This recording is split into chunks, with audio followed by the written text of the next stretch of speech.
All right. So my name is Adi Andrei. I got the clicker.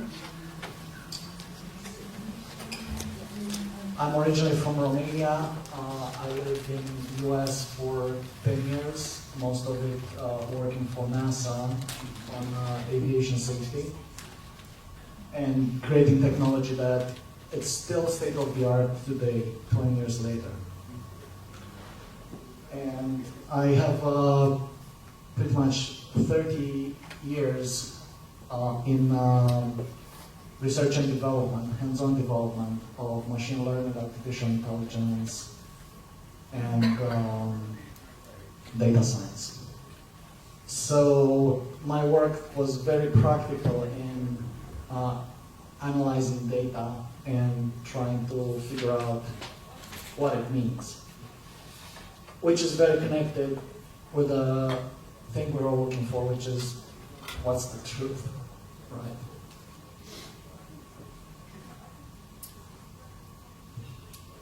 This is one saying, like, it was a meme I found 20 years ago somewhere. They were saying, oh, this is the shaman or something, but I find it resonates very well with me, especially with my research experience. Basically it says, don't believe anything, not even your own mind. Because your mind can be programmed, can lie to you. But learn to listen. So as I said, a large part of my job is to find meaning in data. So a lot of times when I see something, the first question that comes to mind is like, what does this mean? I look for patterns and then connect patterns with actionable insights. So I can't just indulge in pure speculation. Whatever I find in that data has to be meaningful. So my mind is kind of tuned into getting to the meaning quite fast compared to most people I know. As a result, I also work a lot with models. So I'm pretty sure everybody knows what a model is. You know, like heliocentric model. So a model is something that, based on your observation and your data, you say, okay, so this is what reality is, this is what's happening here. The important thing about models is that models are not reality. So by default, they're all false. But some of them are more useful than others. So another thing I have learned, and I'm still practicing, is that you should always be ready to adjust your model in light of new evidence. So some people get stuck on one model and then, you know, it doesn't matter what happened between Monday and Wednesday. They still on Wednesday they believe the same thing, even if on Tuesday the world ended or something. So for today, I'm going to try to keep this as possible. Normally my presentation will have to be about 4 hours, so we'll try to stay with one. So we'll just go into my my inquiry into why the lie, and the fact that, okay, maybe we don't know the truth, maybe we don't have a lot of evidence, but if logically we look into it, we can actually find a lot of truth in the lie. And then we're going to look at the history of consciousness evolution on Earth. Why consciousness evolution? Because you know, here we're questioning science and history, but history, it's a result of what? It's not a result of events. Events don't shape history. It's consciousness evolution that leads to events. So consciousness actually shapes history. And contrary to what we've been told, because they like to give us, you know, part of the lie. They say, oh, your body went from, you know, amoeba to monkey, and then voila. But the thing is that actually is consciousness that has been evolved. And you'll find this also in many traditions like Hinduism, Buddhism, Christianity also. So we're going to look at that in order to understand what's going on. While doing that, in passing, we're also going to look at the opposing forces that are trying to stop our evolution. And we'll see why that is. And finally, we're going to look at humanity's childhood trauma and what we can do about it. And by childhood, I mean humanity's childhood. So we're not looking at children, we're looking at humanity shifting from being spiritual children into spiritual adults. So what do we know? We know that they all lie. They lie about literally everything, and they do that all the time. Everything in the media and entertainment, propaganda, history is a lie, obscured. All wars are bankers' wars. Medicine's most profitable business after financial. And science and technology are used to control and enslave the masses. We also know that none of these are by accident. There's a clear intent behind all of them. If anybody has a problem with this, let me know, but I don't have time to go through it. There's so much stuff already. So we use this as a starting point. And then my question is, why do they lie, right? It's like everybody's, you see all this, like, show them all sorts of stuff and everything, and then they go like, yeah, but why do they lie? And why all of them, all the time, and about everything? It's almost as if they try to change our perception of reality, isn't it? I think David Icke was saying that everything's about perception. So then the question is, why would somebody want to change my perception? Anybody? Any ideas? Just shout it out. To control it. To weaken you. Why would they want to control us? Stop us fear. Right, but why? Stop us growing. Stop us achieving. Undermine our power. Right, whoever said that. They want us to give your power away. And in a few more words, what does that mean? They want to get your consent to do their agenda, which involves you doing it for them. So everything is literally about consent, your consent. And then the question is like, okay, so why do they need my consent to do their agenda? Like, what do I have to do with it? And also, why do they need me to do it for them? Logical question, right?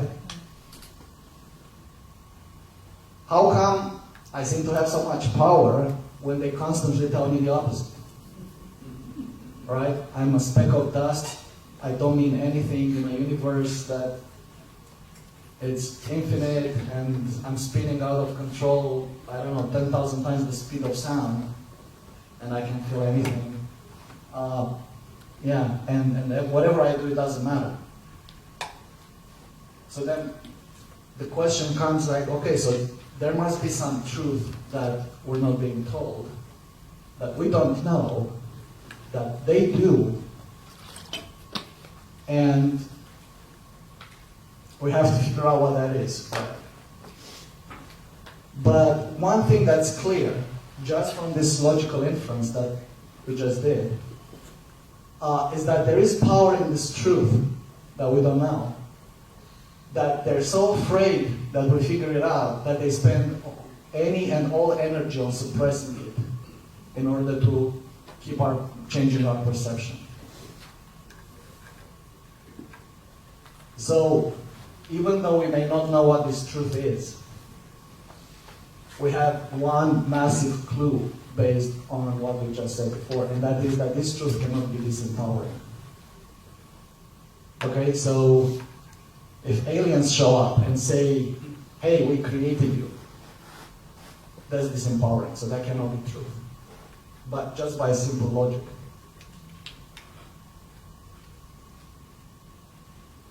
Or whatever else they might come up with. So where do we look for the truth? We have to try to find the truth. Where do we look for it? Inside. Right?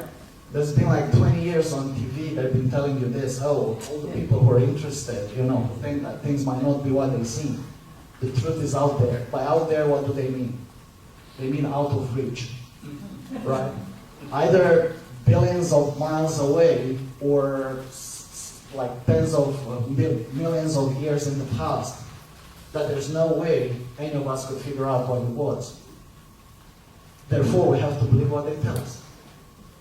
Because they have the experts, right? So what does this mean? It means the truth is not out there. If it's not out there, where is it? Well, it's kind of right here. It's right now, and we're there. You're right. Okay, so where are we? What is this realm? You look around and you see stuff like this. Literally everywhere in nature, that's what you see. Okay? It looks like patterns to me. And it looks like they all share something in common. This is your lung and that's a tree. You basically cannot tell the difference. It looks like one is the same as the other. It's just like the negative of the other. You're probably familiar with fractals and self-similarity. So this is a mathematically, you can create very complex and beautiful looking things by using just very simple principles. So if you apply the same principle here, you get something that now starts to resemble what you see in nature. And then you have this guy who put some sand on a plate and then start giving it different frequencies. And guess what? He started getting very similar patterns. But it looked like the pattern varied with the frequency. So what does that tell us about reality? That it seems that frequency is what's creating these patterns. So our reality is based on frequency. And then you look at the church windows. Have no idea how they did that. Back when they had a horse and buggy. But they look exactly like cymatic frequencies, cymatic patterns. And then the funny thing is that when you look at a top-down view of your own DNA, it looks the same. So it's not just out there in nature, it's also within ourselves. We might be creating a frequency. What kind of frequency? It's not sound necessarily, right? And then you have the Japanese guy, Sawayamato, who projected feelings onto water and then froze it instantaneously. And it turns out that emotion and consciousness basically create patterns in water, in nature. Right. So what does that mean? Where are we living?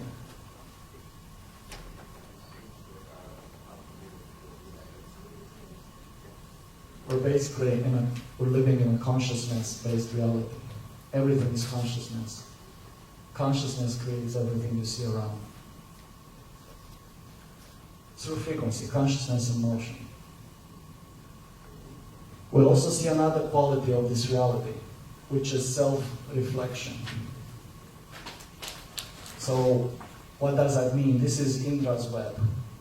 It's from the Vedic tradition, 7,000 years old, they think. Who knows?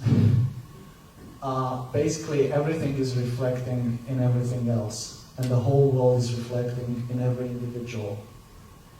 So you are reflecting the whole world within yourself, but you're also reflecting the world reflecting you. It's kind of an interesting concept.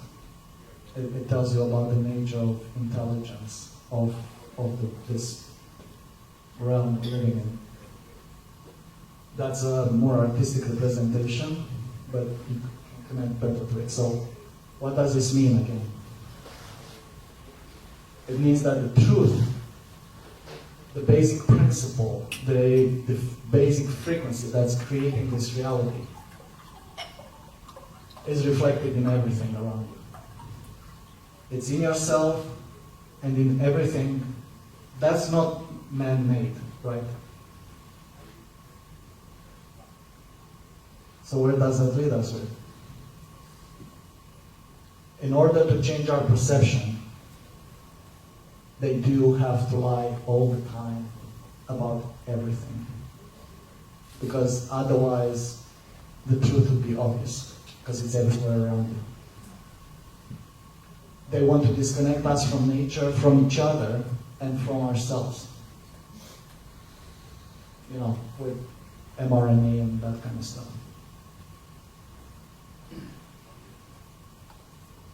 Why would they want to change our perception? To consent to their agenda. Okay, we agree with that. So what is their agenda? What is really their agenda?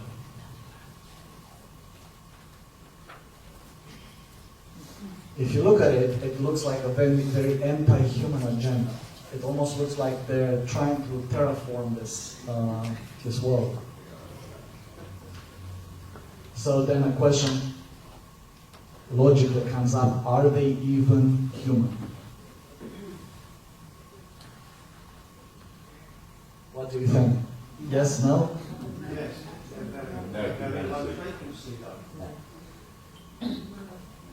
Well, you're both right. It's a combination. Catherine Austin Fitz, you're probably familiar with her. She knows what she's talking about. So when she was asked, who is Mr. Global? She said this: pools of intergenerational capital, big money, these are human. Okay, all the families we've heard about and the ones we haven't, all the men behind the curtain and so on. Deeply involved in a cult. Again, David has been talking about it. He just called them the cult, right? Because they are a cult. But what kind of cult? They're controlled, it's a cult that's controlled by demonic interdimensional intelligence. Okay, so it's a demonic cult. Okay, that sounds interesting. So, let's see. Why would this woman, who's been very high in the Bush administration and worked with loads of money, and I mean, this is a very grounded woman. She's an investor. She's like a multi-millionaire and everything, and she knows how everything works. You know, she's not just a woo hippie like. So, why would she say stuff that sounds so far out? Well, all you have to do is, you know, just to look at what they do. Right? This is the opening of the gutter-based tunnel in Switzerland. The longest and deepest tunnel in the world. 2016, and had, you know, all the heads of state and all the big politicians in the world there. And they had this ceremony that everybody was like, what the hell was that? Yeah. Well, it's their God. It's who they worship. Not who they worship, but who they work with directly. Who they give their consent to basically the agenda of these entities.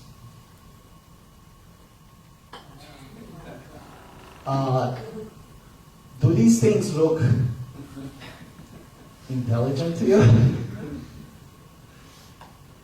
Do they look spiritual? Now, but all the heads of state and so on in the world were there.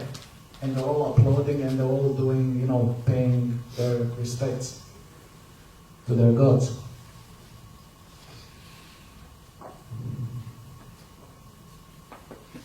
So, in order to understand what we're dealing with here, we need to understand how consciousness evolves and how it evolved on this planet. And we have, again, reflected in nature a very good example of how consciousness actually evolves. And that is the life cycle of the butterfly. So I'm going to play this 2-minute video that is going to tell you everything you need to know about how consciousness evolves as a process. A female butterfly will first find a nice-looking tree and lay its tiny eggs on the underside of the tree or plant's leaves. Each egg contains a tiny, tiny caterpillar larva. The egg is the size of a pinhead, and the mother will lay 500 eggs at a time. It then takes 4 days for the egg to hatch. By this point, the larva is freaking starving, so it eats its way out of its own egg. Then it eats the rest of the eggshell as well. It also eats the entire leaf it's on. It will then take a break to shed its first layer of skin. The caterpillar will then spend the next week eating leaves and growing into a full-sized caterpillar. Once fully grown, this ravenous tyrant can eat a full leaf in under an hour. Once the caterpillar has gotten all nice and fat, it prepares for the big change. It finds a nice, quiet spot underneath a branch and spins itself a silk button to attach itself to the underside of the branch. It's commonly thought that the caterpillar now mates its chrysalis, also known as a pupa, but not a cocoon, that's something else.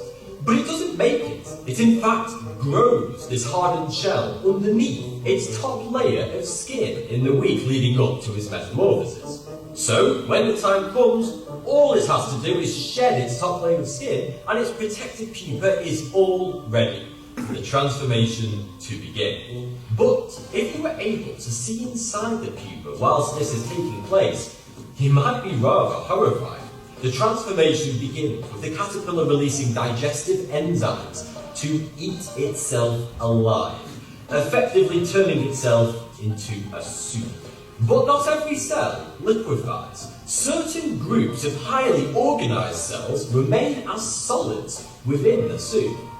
Over the course of 2 weeks, this caterpillar curry slowly turns into a butterfly broth and then into an actual butterfly, all from a gooey liquid. It's such an incredible phenomenon that scientists still aren't quite sure how this liquid organises itself into a butterfly. What's so amazing about all of this is that everything about the creature changes during the transformation. Its shape, its tastes, how it eats, how it moves, and how it senses. Yet, the butterfly is still able to remember its life as a caterpillar. You would think that your brain being turned into a soup, then reshaped into a completely new brain, would erase all of your memories. But a recent study showed that butterflies were able to remember the solution to a puzzle that they were taught how to solve when they were a caterpillar. Meaning, some of the synaptic connections in the caterpillar's brain must survive the soupification. You didn't know that, did you? Do you think that some synapses, which are very fragile, have survived the soupification, the complete dissolution of everything inside? Or maybe the caterpillar's consciousness was not in its body. So what we see is that nature and this sort of mirror, self-reflective world around us, it shows us processes that are happening within ourselves, but as an external process. All of you here have been through puberty, right? And would you say it's a similar process? Because you're definitely not the same animal that's got into it when you get out of it, right? So something happened. For humans, actually, it's more like hormones do that, this transformation on a physical level. But your consciousness completely changes. But that's not just, puberty. It happens, according to different teachings, every 7 years. For those familiar with astrology, when Saturn return comes, it's pretty much the same process. And none of you here are, the same people that started as children, but you do have the memories of that. Actually, none of the cells in your body are the same anymore. Another interesting thing is that the caterpillar sheds its skin a few times. So it's not always a drastic transformation, but then the point comes where it has to completely change. And to connect with what we were talking before, they have the same DNA, right? The caterpillar and the butterfly, same DNA, but they are the same organism receiving and responding to a very different organizing signal. So what does that remind you of? Same sand or water or matter, but responding to a different frequency.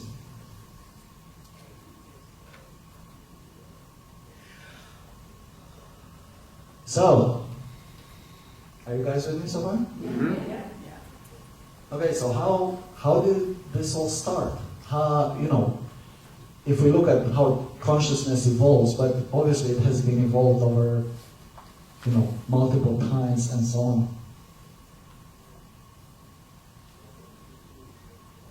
We all know it's not this one, right? Although for some people it is.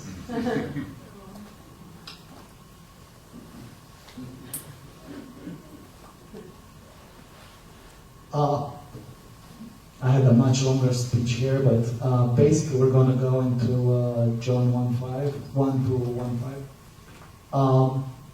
What does it say? And again, this is similar to other traditions or religions. In the beginning was the Logos, and the Logos was with God, and the Logos was God.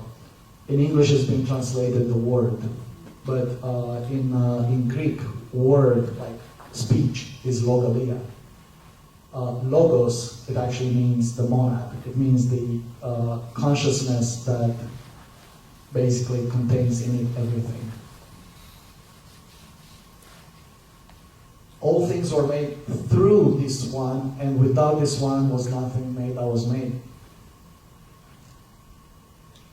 God did not create the world. The world was not created by some external being that says, okay, here, there you go. The world was created through God, through the consciousness. It's a very different way of looking at creation. And then there's the interesting part. In this one was life. Okay, so the Creator was not all life, but there was life in the Creator.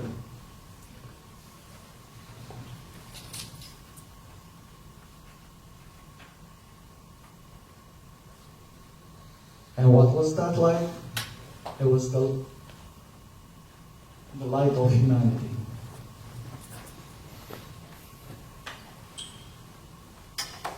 I bet none of you has looked at this text this way. So basically what does that mean? It means that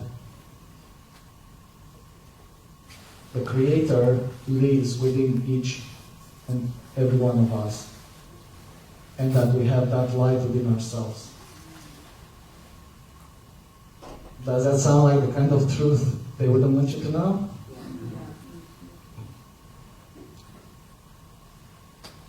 And the light shines in the darkness, and the darkness has not overcome it. We'll get to that later. So,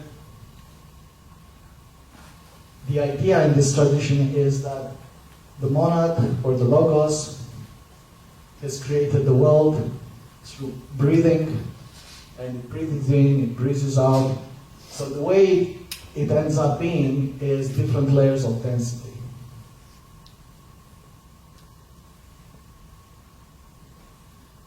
And then they say the earth is kind of at the edge, is the farthest away from God. And, or not necessarily the earth, but the material world, let's put it that way. The material world is almost like the edge of creation. Plato calls it a shadow, right? is the shadow in the cave. Everything happens in the spiritual world, and what we see in the material is really a representation of what's happening in the spiritual world. The material has no sort of life of its own. It only responds and reflects what's happening in the spiritual. And we all have the spark of divinity within ourselves. And the point of life is to go back to God, to the mind. But how? There was a point to the whole journey. We're supposed to go back, not to be assimilated back into it. We're supposed to go back as companions. God didn't want worshippers. The divinity wanted us to be co-creators, wanted companions. Okay? So the purpose of life is to become companions to God. How do you do that? Sorry? Conscious gods. Conscious co-creators with God, creating and co-creating. Well, the things are also a little bit more complicated, because when the whole thing started and all our souls started moving out, you see this area here, it's called unity consciousness. So we moved from unity consciousness coming down in density to here. And unity consciousness is really nice because, hey, you're at one with God. You know, everything is hunky-dory, there's no disease, there's nothing evil, there's no bad stuff. Which is kind of fun, but you don't learn a lot of stuff, right? Because everything's great, but why do you need to learn anything? And then you hit the edge of unity consciousness and you come down into matter to see what you're really made of. And when that happens, things are hard and you miss that unity consciousness. So what ends up happening is the creation of what you would call group or tribal consciousness, also known as consensus. Okay, and this is not a bad thing. We needed each other, and we needed to work with each other to survive in this environment. And then the idea is to develop individuated consciousness. You cannot be a companion to God, you know, if you still are dependent on your parents or your partner or something. What are you going to co-create? You know, it's going to be pretty horrifying. So we came down the farthest in density, which is this realm, to learn who we really are and to develop individuation. What happened in the process, though, is that we temporarily lost our psychic ability to see the spiritual world directly, to feel the spiritual world, to feel God. But that's a good thing, because how would you have free will if you knew for sure God is there and that's everything there is? But not everybody wanted to come down. Not everybody wanted to go. And by the way, coming down, I mean, each one of these stages is a transformation, like butterfly-style transformation. You being dissolved and put together. So what happens to those who did not go through the transformation, who didn't pass their initiation?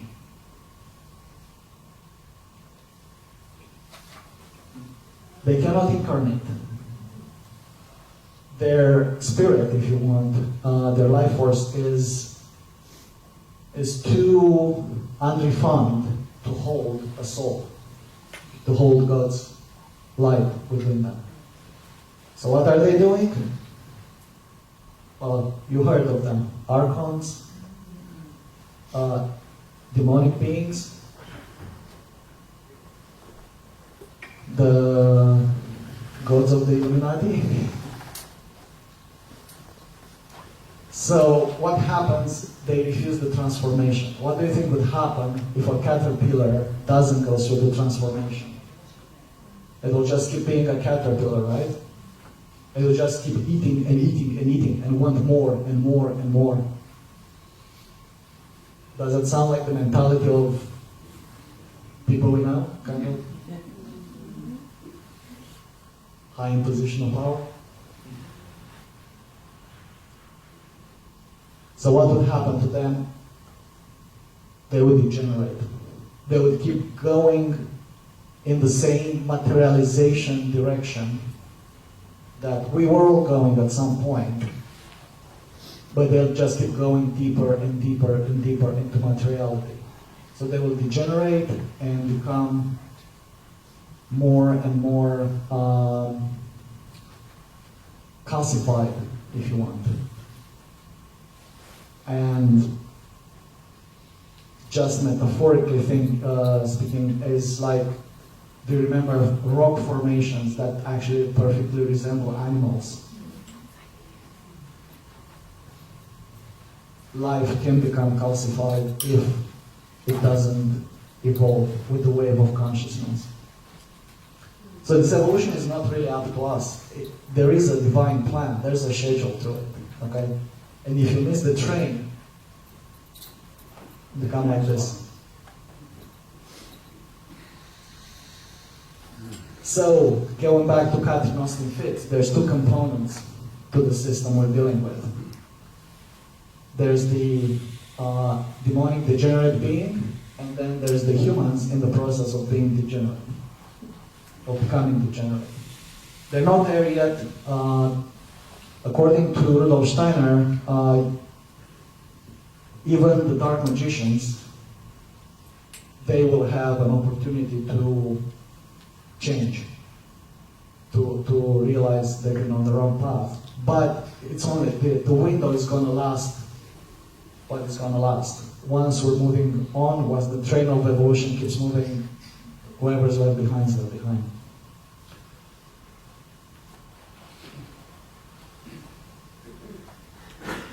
So since they're degenerate and cannot incarnate, how do they control these people? These elites? It's basically through consent.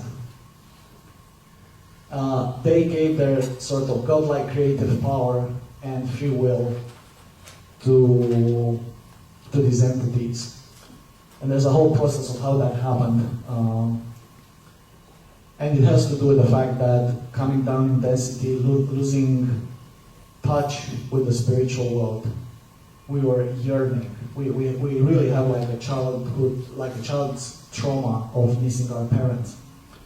Because in the previous stages of evolution, the angels and the spiritual beings were walking with us. They were co-creating with us. They were teaching us. But once we got our free will and came down in density, that stopped. It's like the heavens closed. And then we were desperate for that connection. And some people realized that they could still see spirit in the blood. And then they started doing blood sacrifices. And once that happened, they attracted all these beings that were just waiting and said, oh yeah, come on, we'll give you spiritual connection. And I believe that that's why we are where we are today. So you've got your dark magicians, and their job is basically engineering consent, also known as marketing.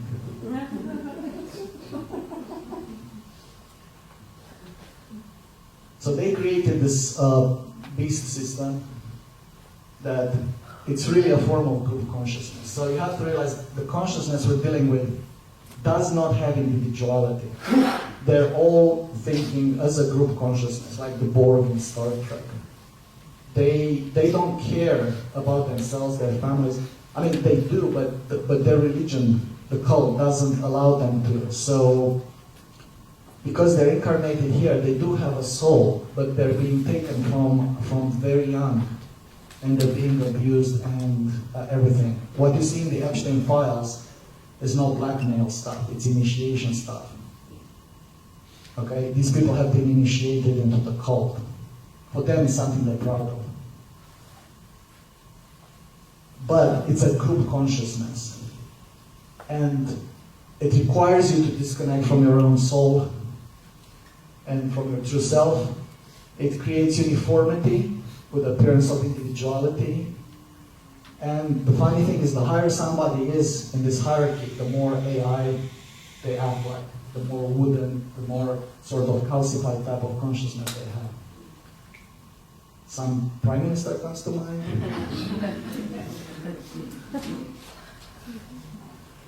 They've been around for a long time, and they've been represented on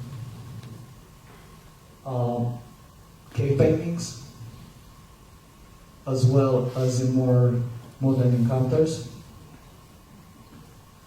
They want you to think of them as advanced. They even tell you that they're the future of humanity, and not the future, they're actually the past that we're not going back to.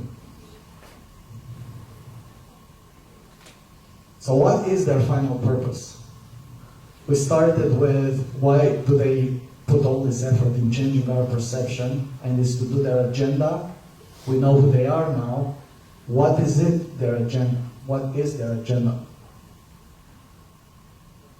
Well, basically your energy for them. Soul energy. So they do not have connection with their soul anymore. They probably don't have, actually, they're more like spirit without a soul. Which means that even though they may live for long times, they will eventually die, especially when the evolutionary wave moves and their form of consciousness is not being supported by the universe anymore. So they need soul energy.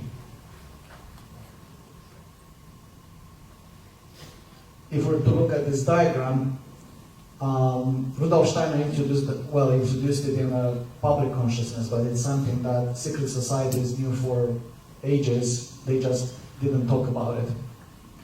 And that's the concept of the eighth sphere. So the eighth sphere is something that they basically want to make out of Earth. So they want to incorporate Earth in the eighth sphere. The eighth sphere is more like a, and then they want to rule it as gods. So the eighth sphere still exists right now. It's somewhere in between us and the moon realm. If you wonder about, the moon landings, I mean, besides being massive hoaxes, they are actually religious rituals for the creation of the eighth sphere. So the eighth sphere is where, all the bad stuff goes. Like all your bad thoughts and everything, that's where it goes. All the dross of consciousness. It's a realm of hardening and mineralization that exists parallel to the earth. It serves as a repository for spiritual forces that cannot participate in Earth's evolution anymore. And they want to incorporate us into the eighth sphere as their battery. That's why they're terraforming the whole thing, including our bodies, because we're supposed to be their batteries. If you saw in the previous slide, so they're separated from the divine energy, and they want to create basically this island for themselves, this reality, and they want us to build it for them and to power it for them as their slaves. And that's why your perception is being changed, so that you can consent to that. That is the beast system. That's what digital ID is for, and so on.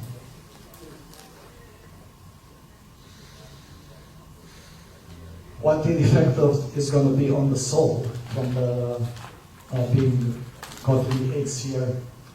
It starts with spiritual calcification. You cannot evolve anymore. You cannot reincarnate anymore.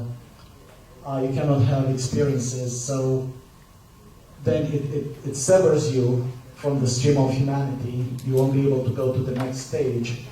and eventually you're going to lose your astral body, your etheric body, all the other bodies, especially the I, what we call your consciousness, your individuation, your individuated consciousness, and then the soul is going to become like just debris that they're going to feed on, if they manage to do that. And they also try to make it like a public religion. It's called transhumanism. And believe it or not, they do have their priests, and they have these people that are like totally into it. Biggest one being Elon Musk, by the way. Not for himself, but for everyone else, right? Microchips in the brain. And Trump seems to be totally on board and pushing it also. And funny enough, Biden gave so, figures. In order to achieve their plan, the most important thing is to arrest your development.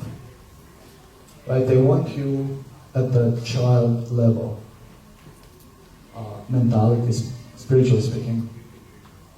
They poison, they control you, and then they corrupt everything.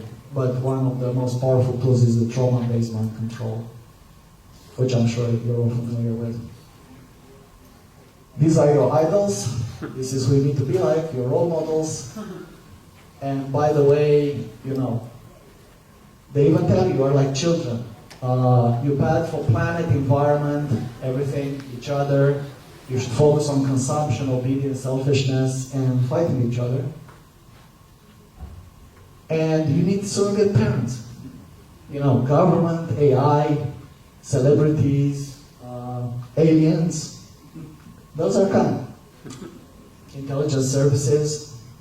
You know, like they came out, I forgot where, I don't know if it was in Romania or a Western country, but the intelligence services wanted to push a bill saying that they need to be involved in government, in governing the people, openly.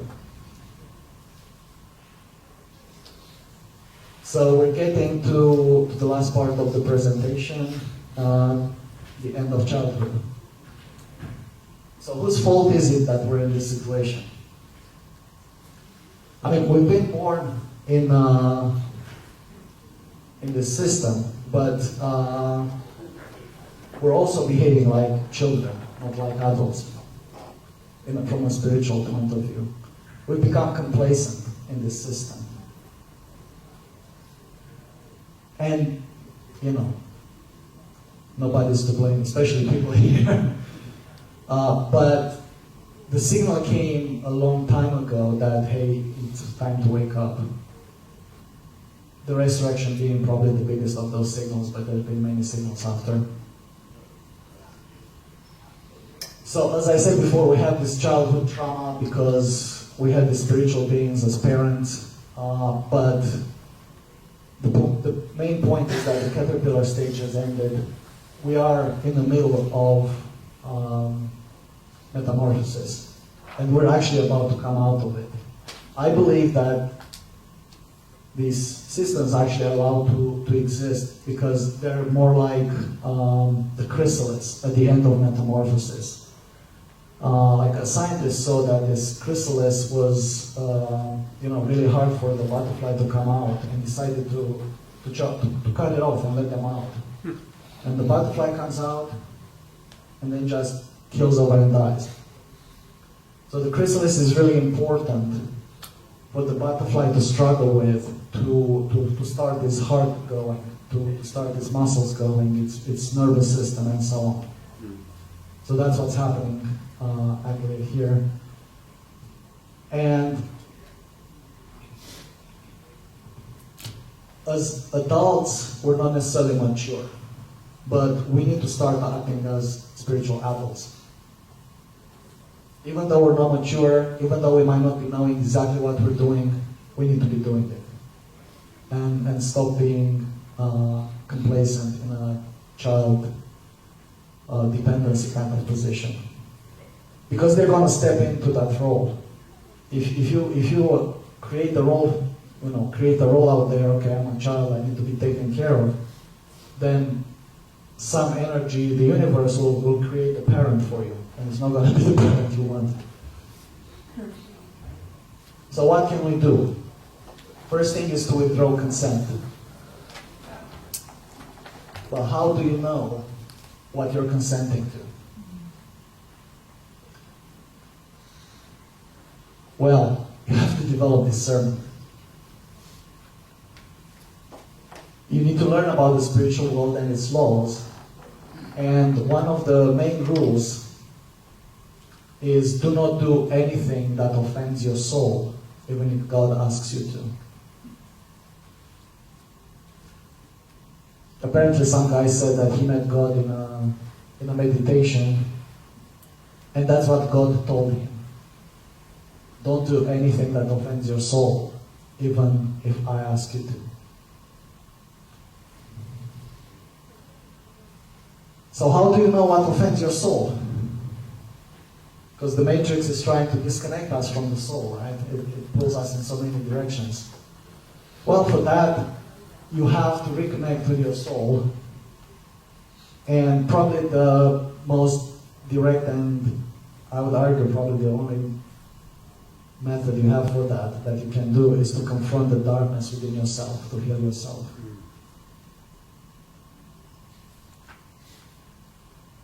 This is a quote attributed to Rumi. Your task is not to seek for love, but merely to seek and find all the barriers within yourself that you have built against it. So the God light is in yourself, but for your consciousness to go there, it has to go through this layer of, let's say, impurities or darkness, misaligned energy, let's say, in your astral body. So how do you confront the darkness?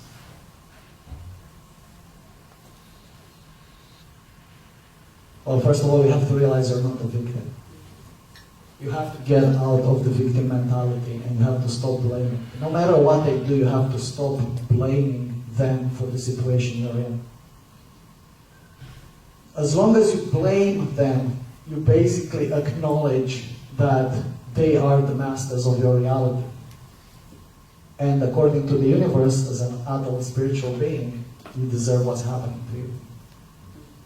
And they know that, and they enjoy it. We all have internal darkness. It's not as bad as it sounds. We all had trauma from the descent into the material world. No exceptions. And we created or attracted these entities into our world also. It's not that we've been just fooled into it. We have done it.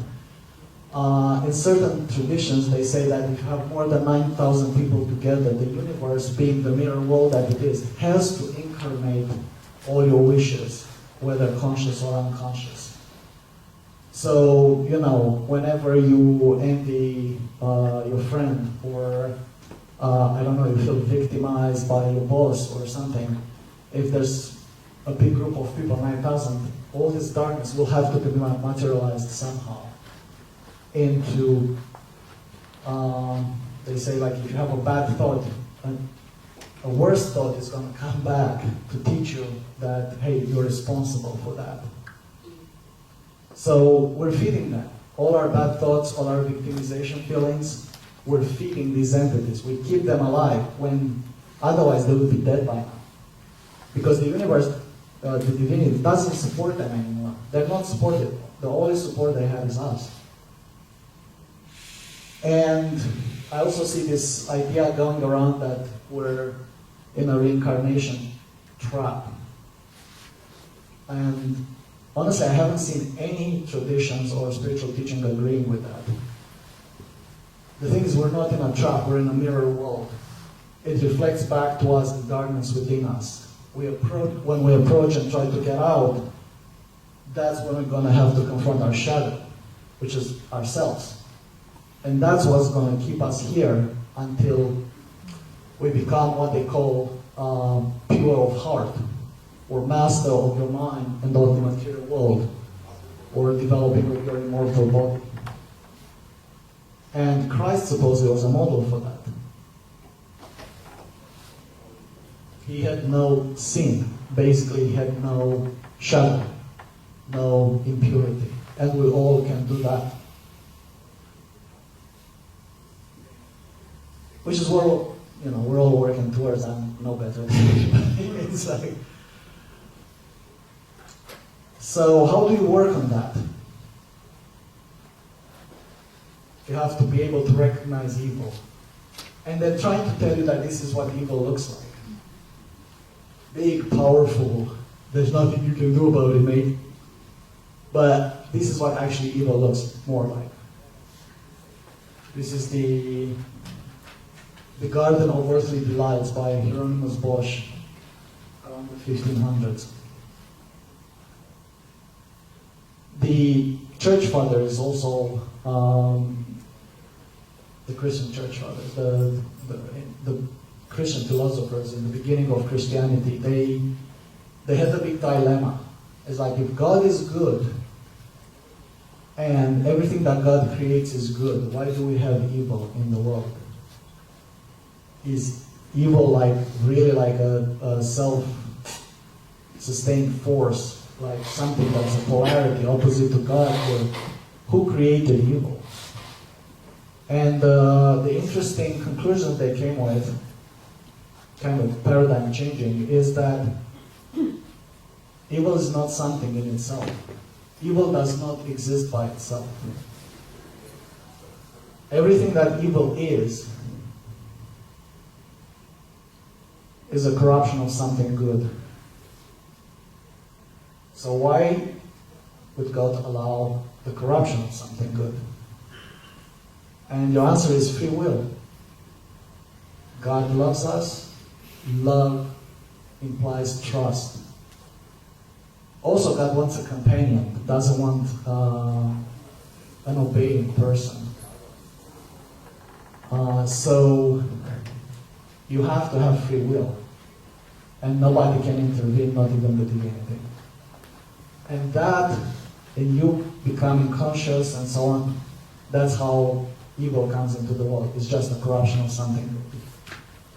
For example, hate is a corruption of passion. Is passion something bad? Not really. You couldn't do anything without passion. Passion is what leads to experience, to feeling alive, right? Violence, really bad. Right? But violence is just a corruption of physical power. Is physical power something bad? How would you protect your family otherwise? How would you protect yourself? How would you do anything? How would you build a house if you didn't have any power? So, you guys still with me? Yeah. Okay, so we're going to try to do something here. So let's take hate, for example, right? We all hate something or hated something at some point. Anybody who didn't? Jesus is not in the audience today. Alright, so let's say, who do we hate? Let's hate the archons. Huh?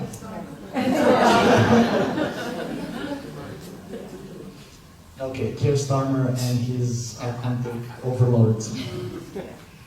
Alright, we hate them with a passion? Really, really strongly. Okay, why? What are you so passionate about that makes you hate Starmer and his buddies and his overlords? No, but what are you passionate about? Because we like truth. We don't like to be... So you're passionate about truth. Yeah. What else are you passionate about? Truth, honesty, and justice. Yeah. Freedom. Truth, freedom, decency, justice. Okay, now feel that passion just as strong as you feel the passion for hating Starmer. How does this feel? Did you know that you have passion for justice, for truth, for decency before this guy came around? Did you know that? Really? But did you feel it? Not until we saw Right, so we should all be grateful to Starmer because he got us to feel what we're really passionate about, shouldn't we?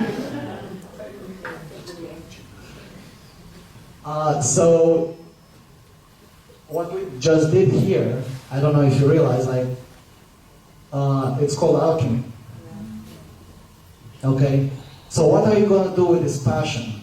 You're passionate about truth, you're passionate about decency, you're passionate about freedom. How are you going to use this energy? How are you going to use this power? Share. Okay? Embody it. All right. Break free. Okay. Good. Yeah, I'm not going to tell you how. It's for everyone to figure out what works for them. But the important thing is to feel this passion in yourself, to realize it's there. And then that's going to help to put it into action, into whatever you're going to be inspired to do, basically. Okay? And you can do this with, people who come uninvited in certain places. You can do it with pretty much everything. You can flip it around. You can find the light in the darkness. And then you can reclaim it. Because you cannot fight evil. You cannot destroy evil, because evil is just good energy misaligned. Okay? Well, sometimes you might have to kill it, but, just in self-defense.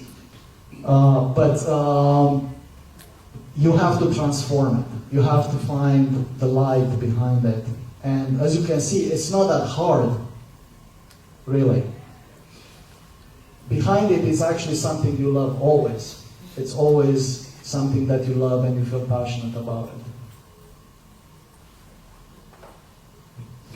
I'm so passionate I forgot my clicker. So you need to sort of look at everything as energy. And if the energy is misaligned, to reclaim it. This is a list of other things. For example, rage is like a righteous passion, sense of justice. Jealousy is protective or care for connection. Envy, it's maybe connected with aspiration. It's a corruption of admiring something. Greed is maybe ambition.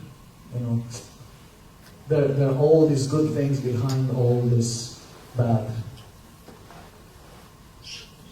And when you look at the world as energy, something shifts. You don't have to fight anymore. All you have to do is to transform. And every time you transform, hey, it's very enjoyable. You get more and more energy. You take the energy from the dark and you bring it into the light and into yourself. So to recap, we started with the fact that you're not powerless. On the contrary, you have godlike power to create. Everything is by consent, including your enslavement. Evil is not a thing in itself, but the corruption of something good.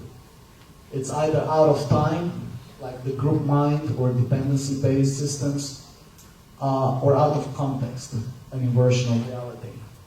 It's got no energy of power of its own. It's using illusion to get you to do its job for you. Facing your inner darkness is what connects you with your light and your power. You do not have to fight evil, you transform it. How? The most important thing is to take responsibility, radical responsibility for your experience. Because that gives you agency. And once you have agency, you can act on it. And you find the light in the darkness and reclaim its energy. And you're not alone in this. Your soul has a specific vibration, and it will attract into your life all the initiations you need. You just need to understand that they're not something bad. They're really there to initiate you. So you'll realize that there's something you need to integrate or something you need to release most of the time. Your everyday experience is the only means you have to evolve yourself on this plane.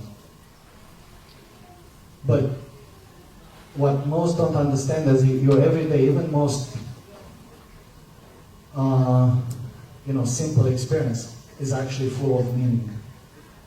And you can look and find the meaning in it, and again, reclaim its energy and be transformed by it.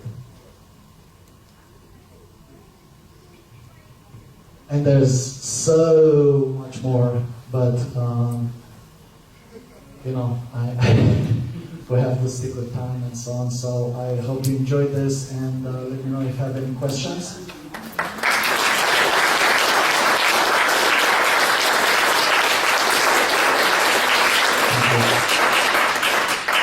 Any questions?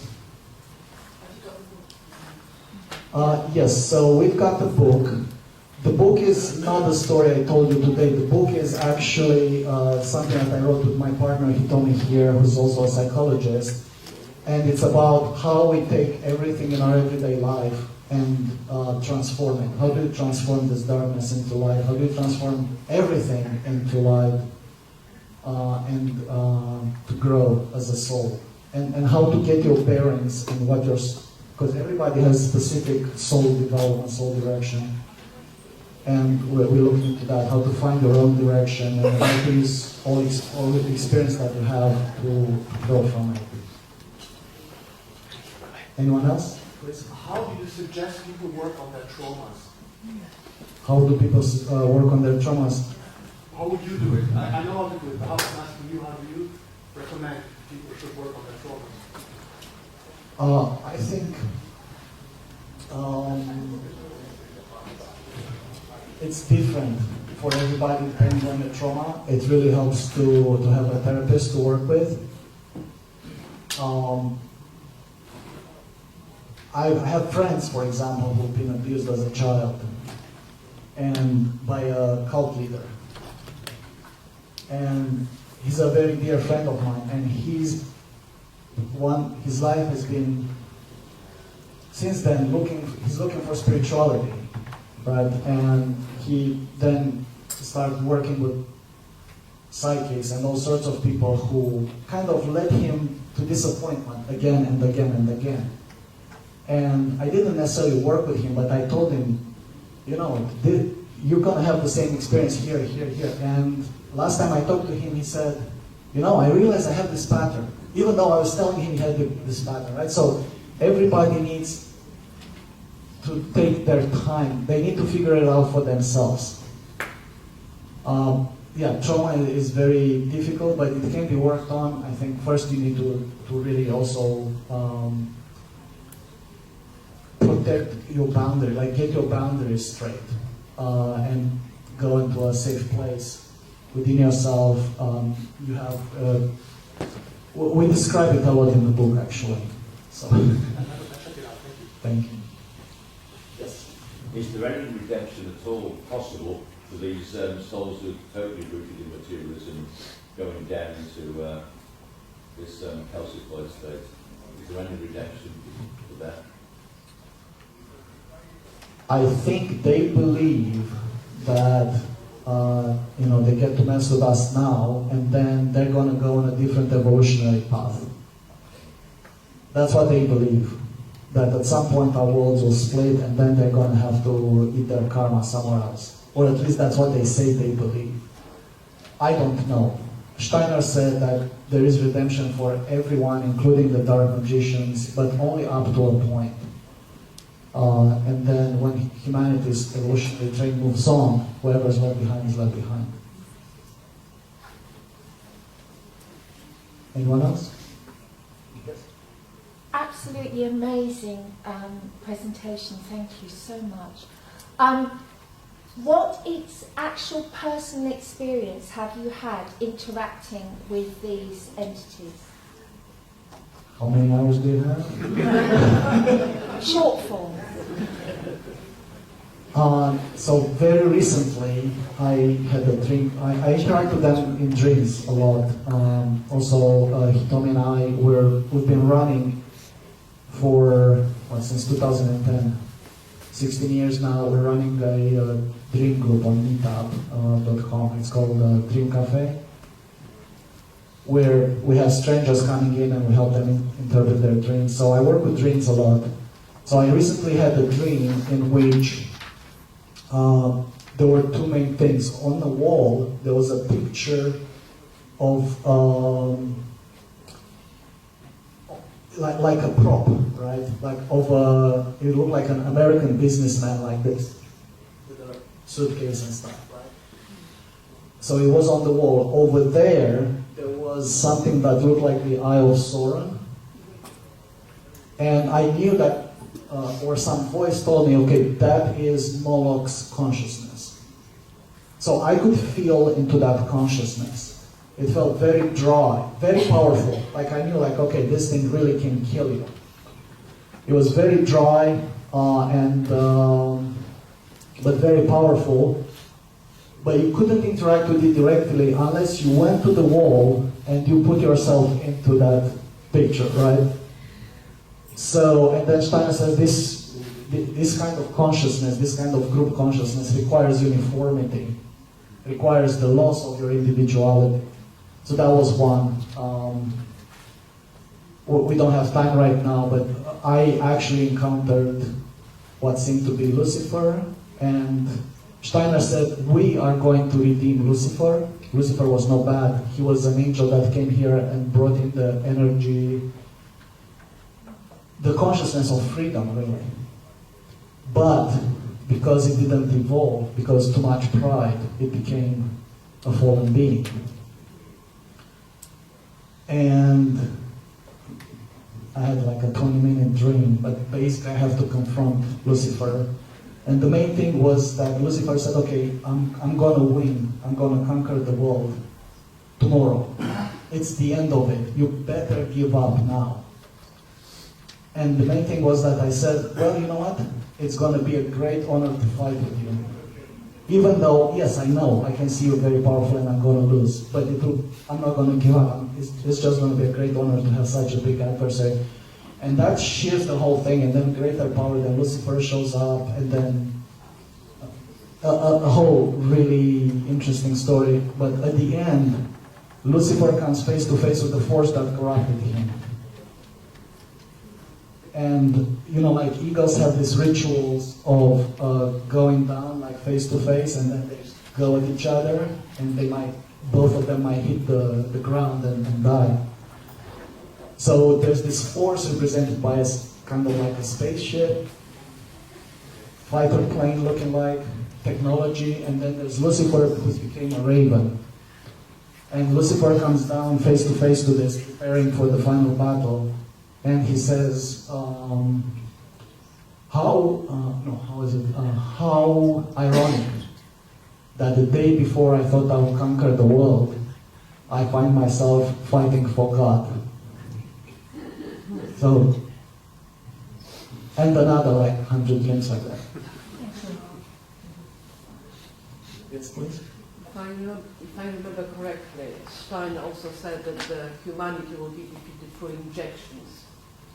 So the recent, or allowing what sort of happened recently, is, as far as the COVID is concerned and all that experiment, how do you think it contributed to the Lucifer's goal and showed our weaknesses? Well, most of humanity fell on its knees, right? So it showed that we have become complacent to the system, but at the same time it woke up a lot of people. So it seems that, I don't think Steiner said humanity will be defeated. I think he said there's a possibility that basically our evolution is going to be delayed if our consciousness doesn't evolve at the same speed with our technology. And that actually a lot of spiritual knowledge that's been released by the mystery schools in his time and by himself was in order to avoid that.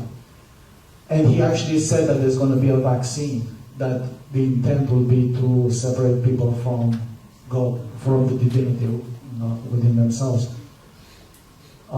So that was a warning. I think COVID woke up a lot of people. So I think all this evil in the end is for good. Because we have God in ourselves. And to go to an... Okay, I'll give you another personal experience. And this was not in a dream, this was for real. I was looking at all this conspiracy on the web, and it was very disheartening, because especially with Trump faking his shooting, and like we all had a lot of hope with that, right, with that guy. So then I go and then just sit down. And this never happened before or after. So I wasn't on anything, I wasn't drinking, I wasn't sleeping, I never had drugs. I just sat down, and then I heard a voice within myself, like, it's hard to explain, like in my bones, almost, saying, why are you so disturbed by these people when you have God on your side? I have to tell you, I was an atheist, and I believed in a creator and a spiritual world, but never a religious person or anything. But this voice was like clear as day, and it wasn't through the ears, it was in the body. And before I can say anything, I feel my hand going like this, although my hand was like this. I feel going like that. It grabs these dark forces or whatever and says, this is what I can do with them. And then does that. And at that moment I felt a power that it's hard to explain. Like 100 nuclear bombs, which don't exist either, would not compare to that power. Okay? So that is when I knew, okay, because in my mind I was thinking, what if these guys really have power, if they can do something? But no, they can't. They're just being allowed to do what they do in order for us to wake up and to build up our muscle. I think that's my belief. So I think we're out of time.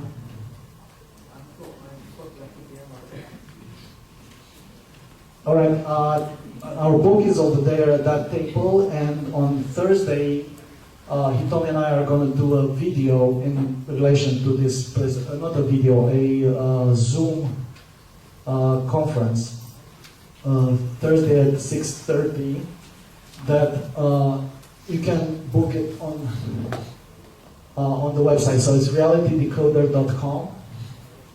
And this Thursday, 6:30, you can book there, it's free. And we're going to answer more questions and get an opportunity to talk about this stuff more if you guys are interested. All right, you've been safe.